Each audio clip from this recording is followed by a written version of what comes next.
Hello everyone, this is Rick and welcome to Astral Club. This episode is early astral projection sensations. Before we get started real quick, just want to let everyone know that if you'd like to support our work here at Astral Club, you can on the Patreon site. When you join us on Patreon, you get non-commercial advance videos.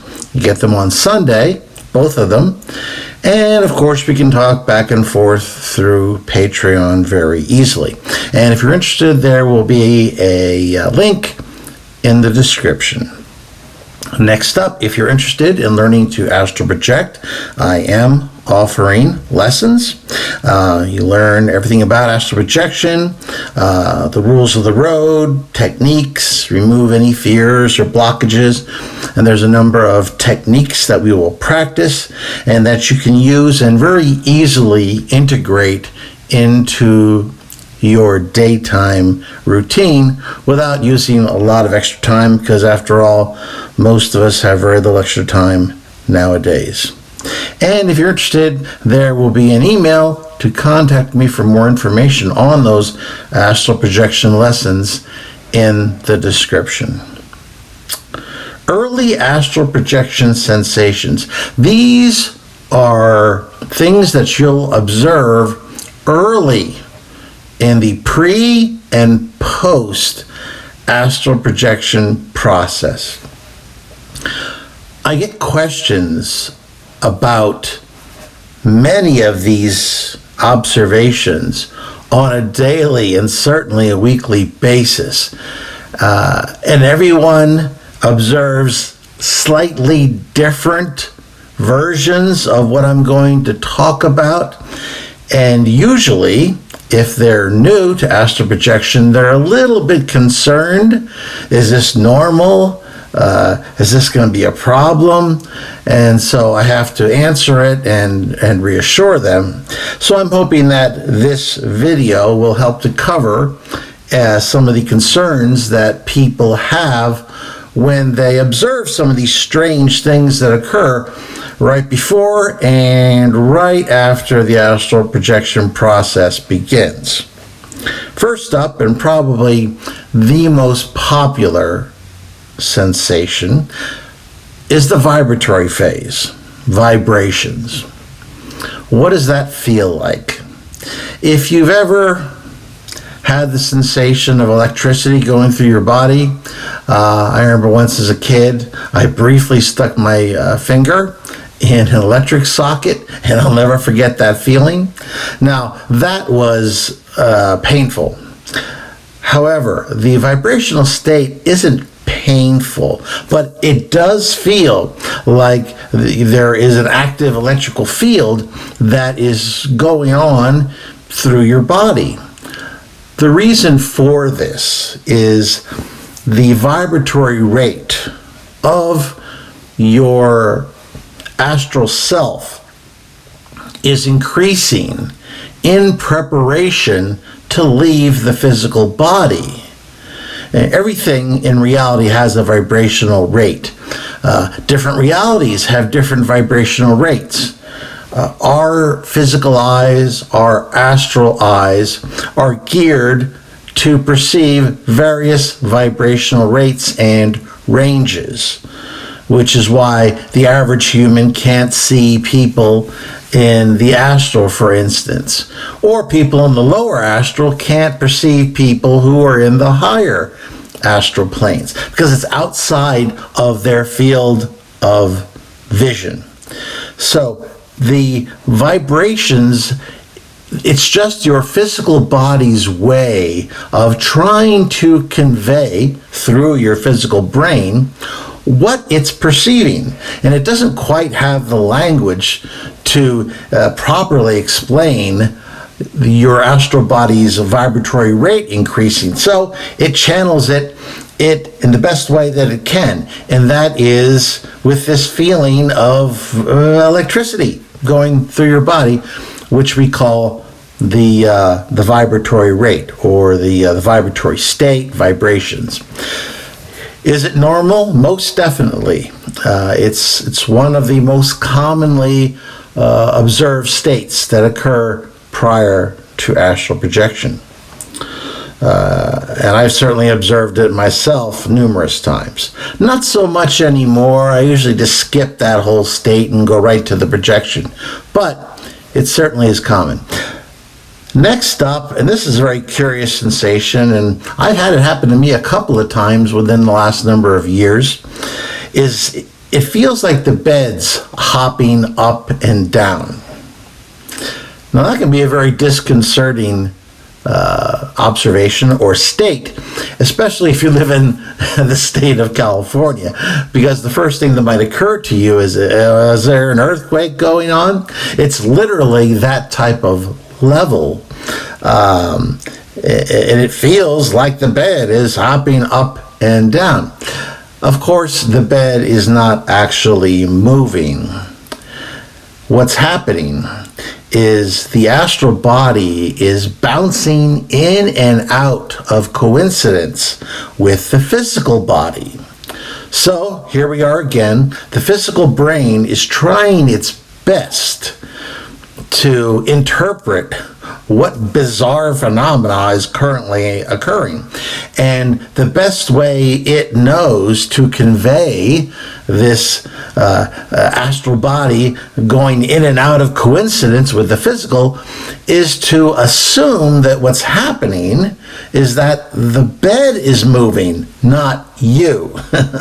So that's another common symptom that it's not quite as common as the vibratory rate, but it can occur and it can happen, and it can be a little disturbing if you're not aware that it is something that can happen. So I assure you, it's not the bed jumping up and down, it's you. And certainly if you have a partner and they're lying there quite undisturbed, sleeping away, even if they're heavy sleepers, I assure you, they'd wake up if the bed was hopping up and down, I assure you. Next up, we have what I call the phantom hand, or the duplicate. This can be quite a scary experience for people who aren't familiar with the astral projection process, or even for people who are, because it's very disconcerting. What's happening again is the astral body, or at least a part of the astral body, has gone out of coincidence with the physical.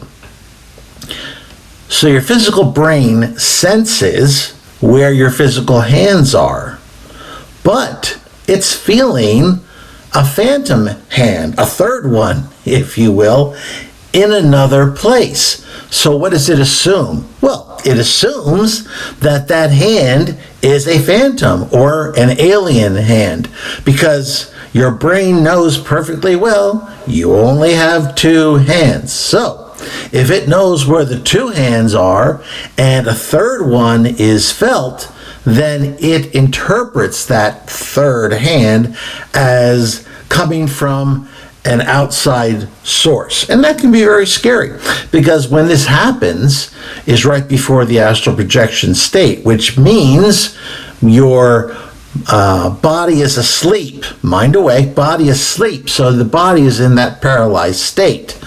So imagine, you're in a paralyzed state, and your brain is telling you that some entity is touching you. Of course, that can be a bit scary. What normally happens, because people aren't aware of what's going on, is they become so frightened that eventually they wake up.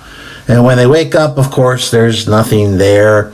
And sometimes they like, oh, what was that? And they're quite scared, and it's unfortunate. But keep in mind, it's just the physical brain's way, again, of trying to explain these very odd circumstances.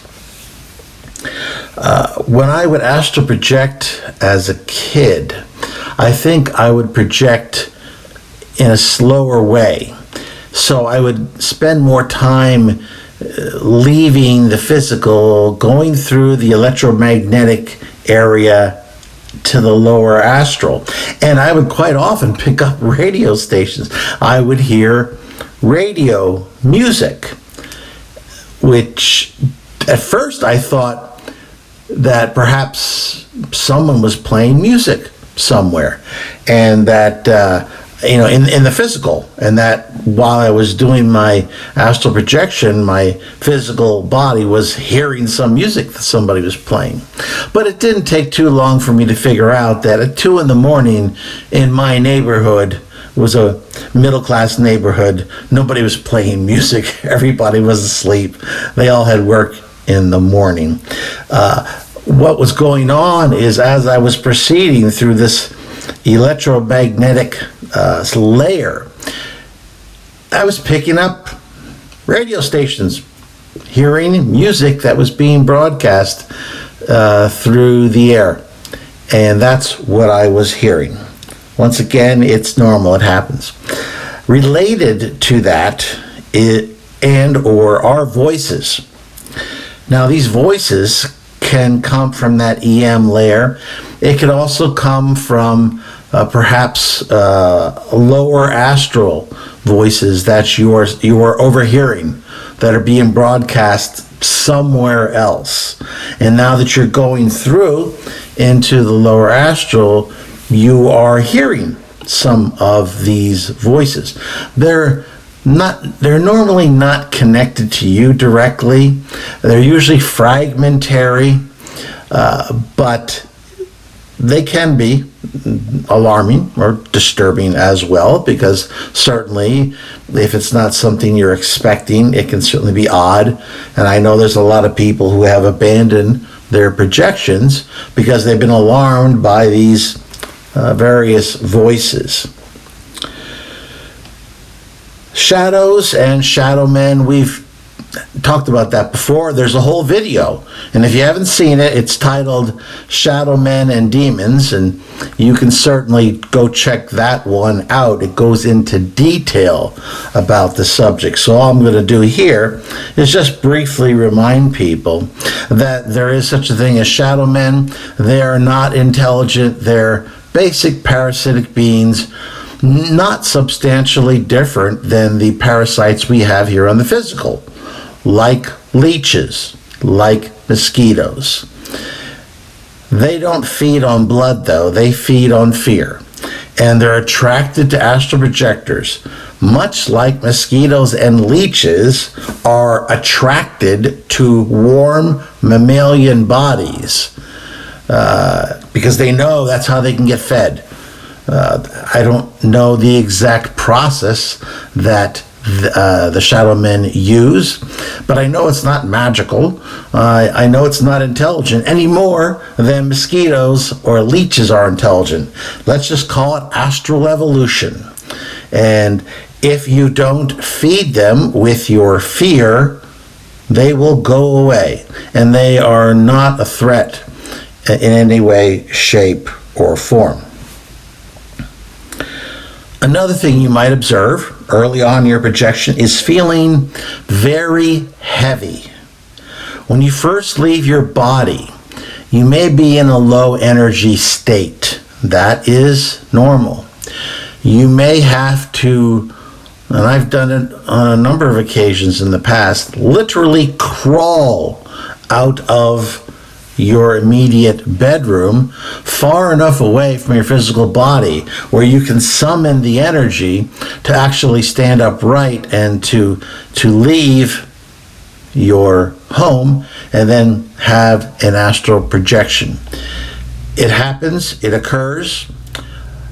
One of the best ways you can recharge yourself so that that doesn't happen as often is when you're out there flying, fly through storm clouds and actively absorb that energy. Fly over windy mountains and absorb that energy. Fly along a rocky seashore and absorb that energy. All of those processes help to energize the astral body so that you won't be in such a weakened or low energy state when you first start off.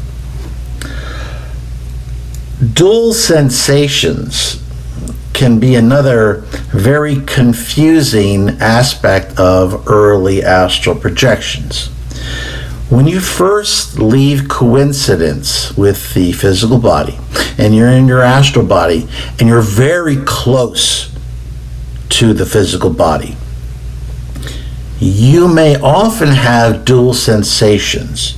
You will certainly know you feel like you're in your astral, but you can still sense stimuli coming from the physical.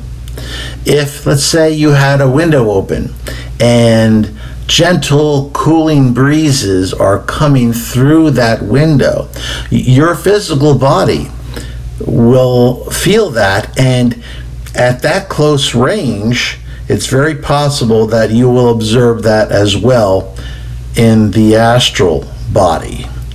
So don't be surprised at having that weird semi-schizophrenic type reaction, because you are so very close to the physical at that point that you're actually getting a number of different reactions to the environment coming from astral and from the physical.